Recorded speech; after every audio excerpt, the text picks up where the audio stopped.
O pobre mendigo não tinha ideia de que o reencontro com seu irmão bilionário após 22 anos de separação o levaria a uma jornada de fé, superação e redenção, transformando sua vida e, anos depois, salvando o próprio irmão que o rejeitara. Antes de mergulharmos nessa história tocante, curta esse vídeo agora e comente abaixo de que cidade você está assistindo. Seu like e comentário ajudam a espalhar mensagens de esperança como essa. Aproveite a história.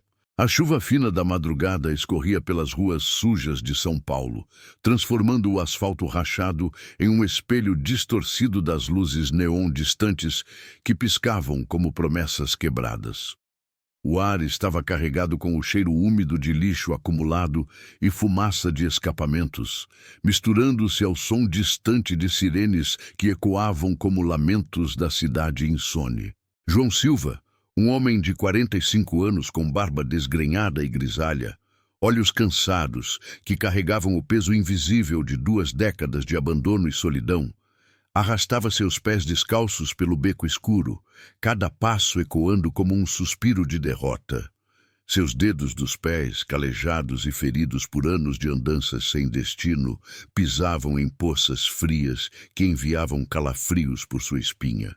Seu casaco puído, remendado com pedaços de sacos plásticos, encontrados no lixo de restaurantes e mercados, mal o protegia do frio cortante que se infiltrava em seus ossos, fazendo-o tremer não só de temperatura, mas de uma fadiga profunda que ia além do físico, uma fadiga da alma, de alguém que havia lutado contra o mundo e perdido repetidamente.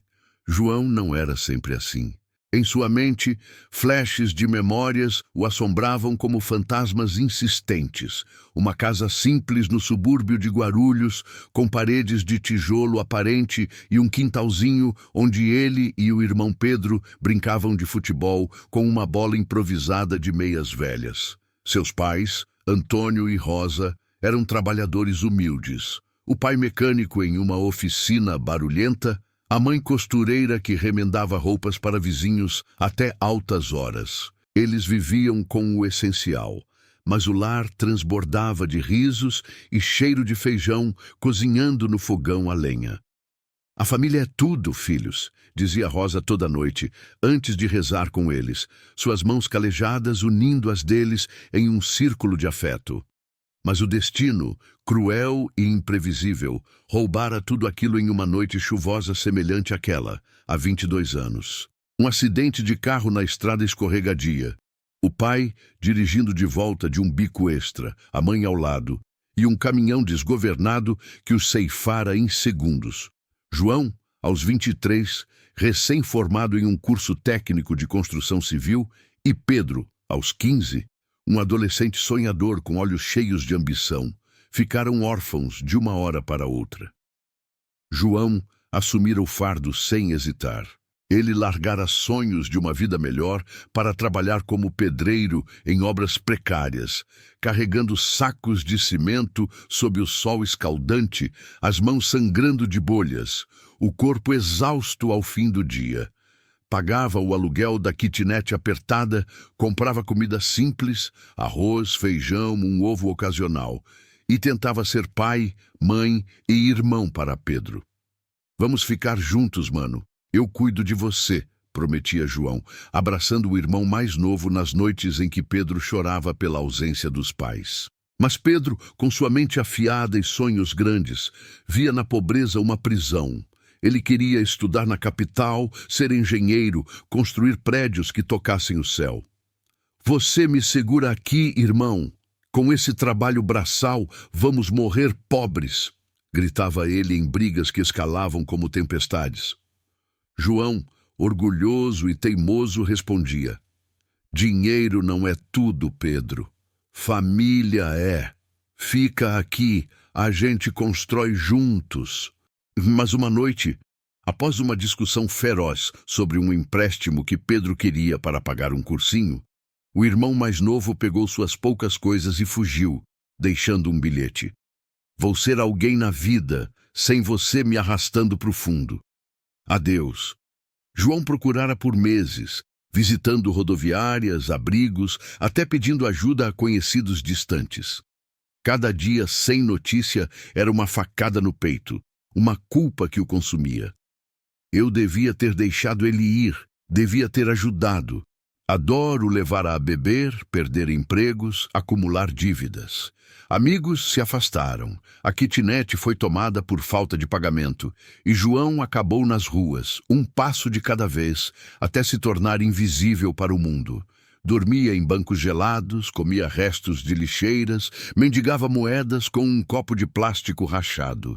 As noites eram as piores, o frio mordia, mas a solidão devorava. "Onde você está, Pedro? Você me esqueceu?" murmurava ele para as estrelas, lágrimas quentes contrastando com o ar gélido. Agora, aos 45, João era uma sombra do homem forte que fora, sobrevivendo de doações esporádicas, uma moeda aqui, um pão duro ali, e catando latinhas para trocar por pão amanhecido em mercadinhos. Seu corpo doía constantemente, costas curvadas de carregar pesos, joelhos inchados de andar quilômetros, estômago roncando como um lembrete constante da fome. Mas naquela manhã chuvosa, enquanto vasculhava uma lixeira atrás de um restaurante chique no centro da cidade, o cheiro de comida fresca o torturando como uma provocação, ouviu uma voz familiar ecoando de um carro luxuoso estacionado ali perto. "Sim, feche o negócio em 50 milhões, não aceito menos, e mande o relatório para minha mesa até amanhã." A voz era grave, confiante, com um sotaque paulistano polido que João reconheceria em qualquer lugar. João ergueu a cabeça devagar, o coração acelerando como um motor desgastado ganhando vida. Ali, descendo de um Mercedes preto reluzente, com motorista uniformizado aguardando, estava Pedro.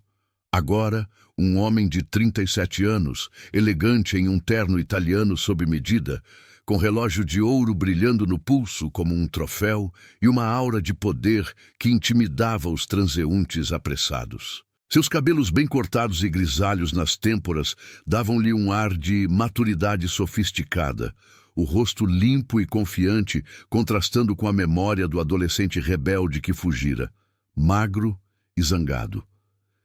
Pedro falava ao telefone, gesticulando com autoridade, como se o mundo girasse ao seu comando.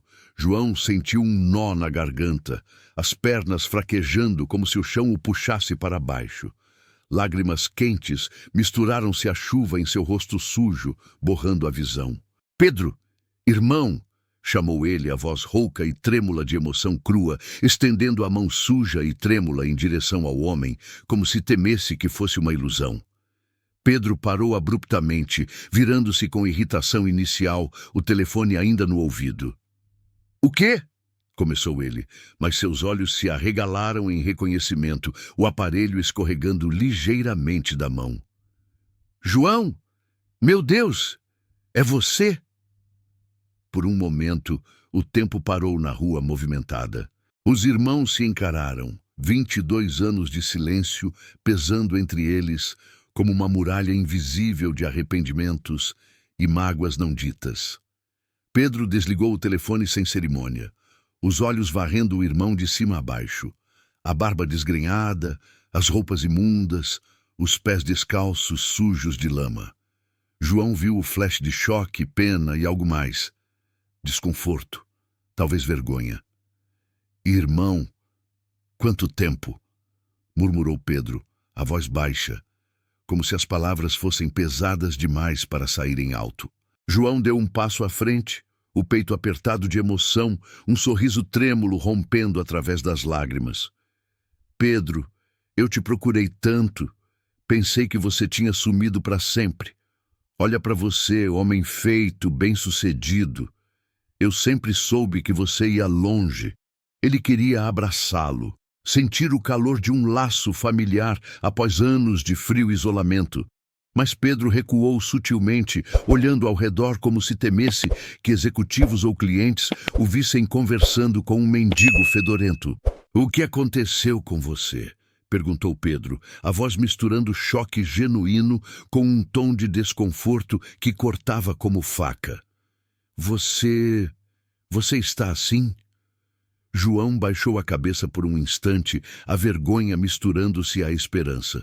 Ele contou em fragmentos entrecortados, a voz falhando de emoção, a busca infrutífera por Pedro, visitando estações de ônibus dia após dia, colando cartazes feitos à mão com fotos antigas, a perda do emprego na construção quando a depressão o impediu de trabalhar, os dias em que mal saía da cama, chorando pela ausência do irmão.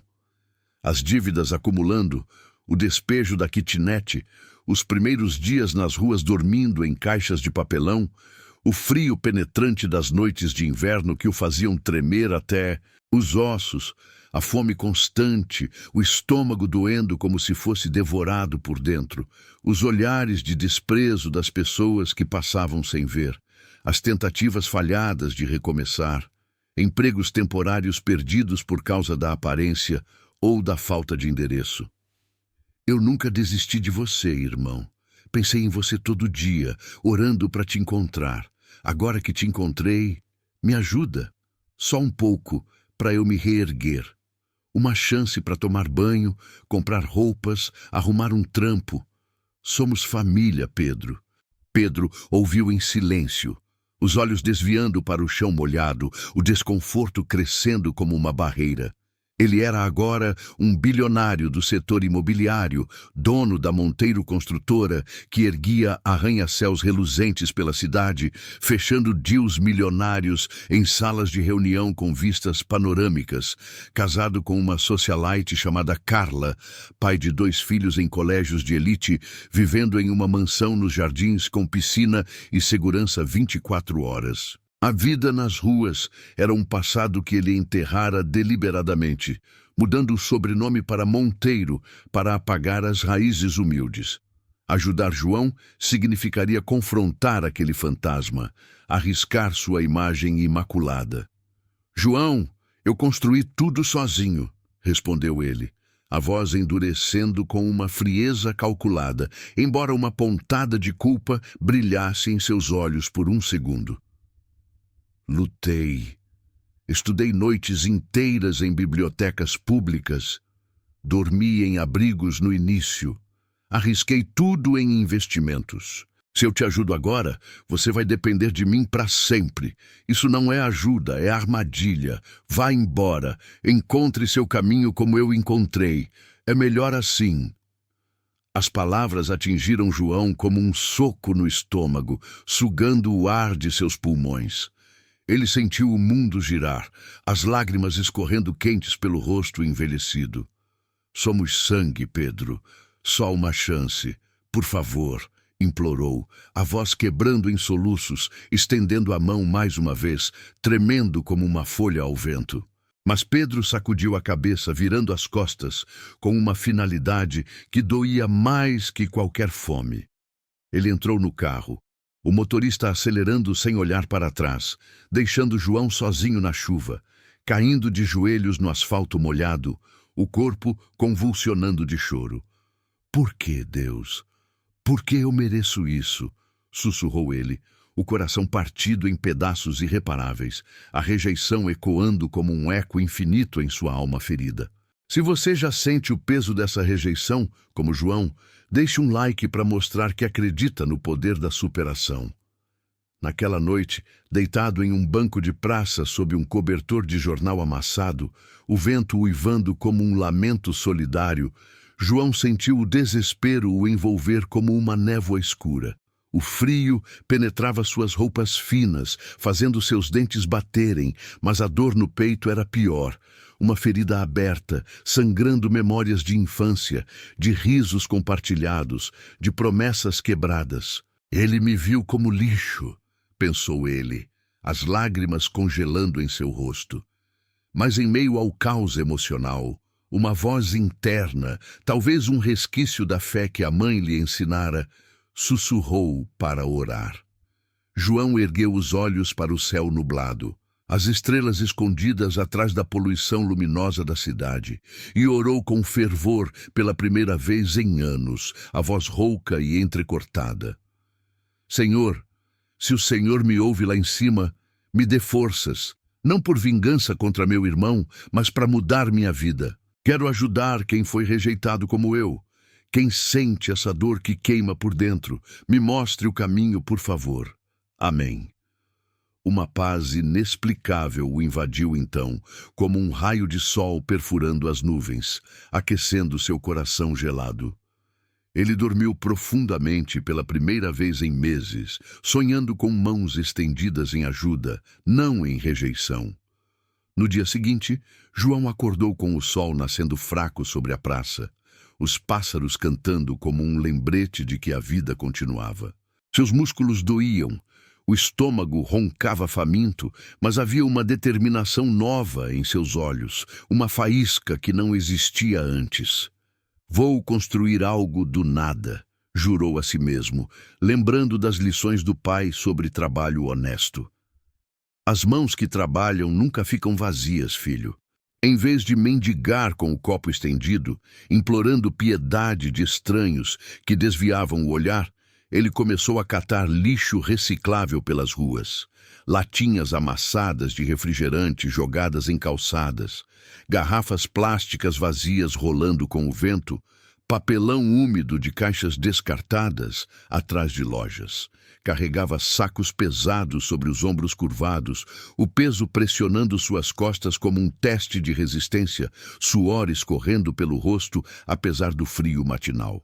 Os primeiros dias foram brutais, caminhadas intermináveis de quarteirão em quarteirão, pés sangrando de bolhas novas, fome constante que fazia sua visão embaçar, olhares de desprezo dos passantes que o viam como uma praga urbana. "Sai daí, vagabundo!" gritavam alguns, enquanto ele revirava lixeiras com mãos trêmulas. Mas João persistia, orando toda a noite em seu banco de praça.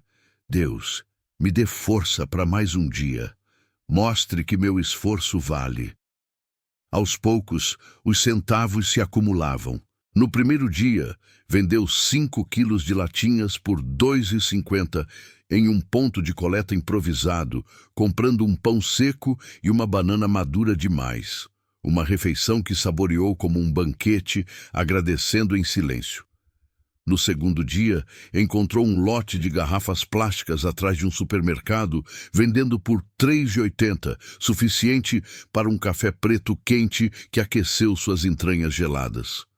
Cada venda era uma vitória pequena, um tijolo em uma muralha de esperança. Ele dormia exausto, mas com o coração leve, sonhando com um futuro onde não seria mais invisível. Após uma semana, economizara 15 reais, o suficiente para comprar luvas velhas em um brechó, protegendo suas mãos cortadas. "Obrigado, Senhor", murmurava, sentindo as lágrimas de gratidão. Mas os desafios não paravam. Uma noite foi assaltado por outros mendigos, perdendo um saco cheio. Choveu torrencialmente, molhando tudo que coletara. Adoecera com febre, tremendo sozinho no banco, questionando se valia a pena. Por que continuar? Pensou, mas a oração o erguia. Deus, use minha dor para algo maior. Meses se arrastaram em uma rotina de luta diária. João acordava ao amanhecer, o corpo dolorido, mas o espírito renovado. Percorria bairros pobres, catando não só lixo, mas conversando com outros invisíveis. Um idoso chamado Seu Zé, que perdera a família em um incêndio. Uma mulher chamada Ana, abandonada pelo marido com filhos pequenos. "Venha comigo, irmão. Vamos vender juntos e dividir", convidava ele, compartilhando dicas de pontos de coleta. Um deles, o jovem Marcos, de 20 anos, ex-viciado que fugira de casa, juntou-se a ele no terceiro mês. Juntos coletavam mais, vendendo por 20 reais diários, dividindo para comprar comida quente, arroz com feijão em um boteco simples, onde riam de histórias passadas. "Você me deu esperança, João", dizia Marcos, os olhos brilhando. Logo, o grupo cresceu para 5, depois 10. João os ensinava com paciência. Deus nos dá oportunidades. Não dependam de ninguém, construam com as próprias mãos. Trabalhem honesto, orem por guia. Eles se reuniam à noite sob viadutos, compartilhando pão e histórias, orando juntos, um círculo de fé que aquecia mais que qualquer fogo. Em um ano, João economizara o suficiente para comprar uma carrocinha velha por 200 alhos, reformando-a com pregos encontrados e tinta doada. Agora, puxava-a pelas ruas, coletando volumes maiores, negociando preços melhores com depósitos de reciclagem. "Somos uma equipe", declarava ele, o peito inchado de orgulho. Milagres pequenos aconteciam. Um comerciante doou sacos novos após ouvir sua história. Uma igreja local ofereceu espaço para armazenar materiais. Um doador anônimo deixou ferramentas em sua rota habitual com um bilhete: "Continue, irmão." João atribuía tudo à fé. Deus vê nosso esforço. Sua aparência mudava. Barba aparada com uma tesoura emprestada, roupas limpas de brechós, um brilho nos olhos que atraía mais gente. Ele começou a distribuir parte dos lucros. Comprava sanduíches para abrigos, doava roupas para crianças de rua. "Fui rejeitado, sei a dor. Quero ser a mão que ajuda", explicava. Após 2 anos, a cooperativa Mãos Unidas era oficial, registrada com a ajuda de um advogado voluntário que João conhecera em uma reunião comunitária. Com 50 membros, um galpão alugado em um bairro periférico, cheirando a suor e esperança, com pilhas organizadas de materiais recicláveis, e contratos fixos com fábricas que pagavam melhor por volumes grandes. João, agora com 47, era o líder. Organizava turnos, negociava deals, ensinava ofícios. Sua vida pessoal florescera. Conhecera Maria, uma voluntária de 40 anos em um abrigo, uma mulher de olhos bondosos e mãos fortes que ajudava com sopas quentes. Ela via nele não o mendigo, mas o homem resiliente. "Você é um milagre andante, João", dizia ela. E eles se casaram em uma cerimônia simples na igreja, com membros da cooperativa como padrinhos. Logo veio Clara, uma menina de 5 anos adotada de um orfanato, órfã como João fora, com olhos curiosos que o lembravam de Pedro na infância. "Papai, você me salvou", dizia Clara, abraçando-o após dias de brincadeiras no quintal da casa modesta que João construíra com economias. Mas João nunca esqueceu Pedro. Toda noite, em orações familiares ao redor da mesa com arroz fresco e feijão temperado, murmurava: "Deus, abençoe meu irmão. Um dia ele vai ver que o amor vence o orgulho." Ele seguia notícias. Via Pedro em jornais, o bilionário inaugurando prédios, posando com a família em eventos glamourosos. Uma pontada de dor surgia, mas João a transformava em motivação. "Minha riqueza é ajudar os rejeitados." A cooperativa expandia. Filiais em Rio e Belo Horizonte, empregando centenas com programas de educação. Cursos noturnos onde ex-mendigos aprendiam leitura, matemática, ofícios. João dava palestras em igrejas. "Fui do lixo ao propósito. Deus usa o quebrado para consertar outros." Sua fé era o alicerce.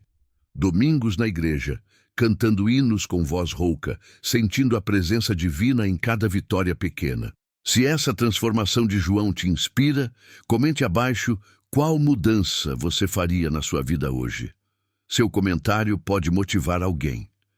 Enquanto João construía seu legado de humildade, Pedro vivia no oposto, um mundo de luxo e riscos. Aos 37, no reencontro, ele era o rei do imobiliário, fechando deals de arranha-céus que mudavam o skyline de São Paulo. Sua mansão nos Jardins era um palácio. Piscinas infinitas, salas de cinema, garagem com carros importados. Casado com Carla, uma socialite de 35 anos com cabelos loiros perfeitos e agenda cheia de galas beneficentes, pai de 2 filhos, Sofia, 10, e Lucas, 8, em colégios internacionais onde aprendiam línguas e equitação. Mas por trás da fachada, Pedro era atormentado. Noites insones revisando planilhas, riscos ousados em investimentos especulativos para multiplicar a fortuna. Eu conquistei sozinho, repetia como mantra, mas a rejeição a João o assombrava em sonhos, uma culpa que afogava em uísque caro. 8 anos se passaram como um rio caudaloso, mas para Pedro foi uma correnteza destrutiva. A crise econômica de 2030 atingiu como um tsunami, bolha imobiliária estourando, contratos governamentais cancelados por escândalos de corrupção, Pedro envolvido em propinas para aprovações rápidas, exposto por investigações jornalísticas. Dívidas bilionárias acumulavam, bancos cobrando empréstimos, fornecedores processando por calote. Carla, sentindo o cheiro de fracasso, pediu divórcio, levando os filhos e metade da fortuna restante em um acordo amargo, deixando Pedro sozinho em uma mansão hipotecada. "Você me prometeu o mundo, agora é só ruínas", gritou ela na última briga, as lágrimas maquiadas escorrendo. Pedro perdeu tudo. A empresa falida, vendida por frações, amigos evaporando como névoa, saúde deteriorando com estresse, insônias, ansiedade, um infarto leve aos 43 que o deixou hospitalizado por semanas. Aos 45, ele mendigava nas mesmas ruas onde rejeitara João, dormindo em bancos frios, comendo restos de lixeiras, o orgulho agora uma casca vazia e quebrada. "Como caí tão baixo", murmurava ele, o frio da noite penetrando sua alma, remorsos o consumindo como fogo lento. Uma noite fria de inverno, faminto e doente, com uma tosse persistente que o fazia cuspir sangue, Pedro avistou um cartaz da Mãos Unidas colado em um abrigo. "Ajuda para quem foi rejeitado. Venha, irmão, aqui você não está sozinho." Com vergonha queimando no peito, ele entrou, o corpo tremendo de frio e medo. O lugar era acolhedor. Cheiro de sopa quente, vozes amigáveis, camas limpas. Para seu choque absoluto, João o recebeu na entrada, com um sorriso genuíno e braços abertos. "Pedro? Irmão, graças a Deus você veio!" Pedro parou, os olhos enchendo de lágrimas, o corpo fraquejando. "João, como? Depois do que eu fiz?" João o abraçou forte, sentindo o irmão magro e frágil em seus braços. "Porque somos família, e Deus me ensinou o perdão." Pedro chorou como nunca, soluços profundos ecoando no salão, pedindo perdão entre lágrimas. "Eu te rejeitei, te vi sofrendo e virei as costas. Como você pode me ajudar agora?" João sorriu através das próprias lágrimas, "Porque eu sei a dor da rejeição, irmão, e o amor vence tudo.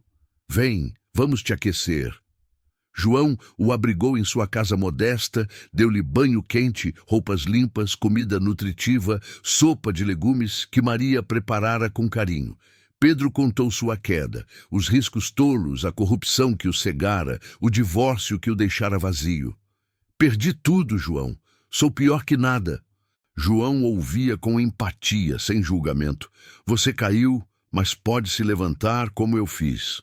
Deu-lhe emprego na cooperativa. Começando como coletor, Pedro catava lixo ao lado de ex-mendigos, aprendendo humildade nos dias de sol escaldante e chuva torrencial.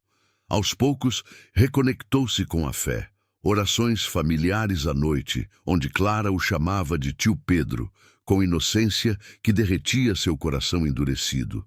Pedro se reergueu. Estudou gestão na cooperativa, tornou-se parceiro, usando sua experiência em negócios para expandir contratos. Reconciliou-se com Carla e os filhos, reconstruindo laços partidos. No final, os Irmãos Unidos transformaram vidas. A Mãos Unidas cresceu para milhares de membros, um símbolo de redenção. Pedro, humilde, dava testemunhos. "Meu irmão me salvou quando eu o rejeitei. O amor de Deus é maior que qualquer falha." João, aos 53, via sua jornada completa, do mendigo rejeitado ao salvador de seu irmão. "Deus transforma a dor em propósito", dizia ele, o coração cheio de gratidão. Provaram que o amor, a oração e a persistência vencem qualquer rejeição, inspirando milhares a orar e agir. Se essa história de redenção te emocionou, curta e comente de onde você assiste. Compartilhe com alguém que precisa de esperança. Até a próxima!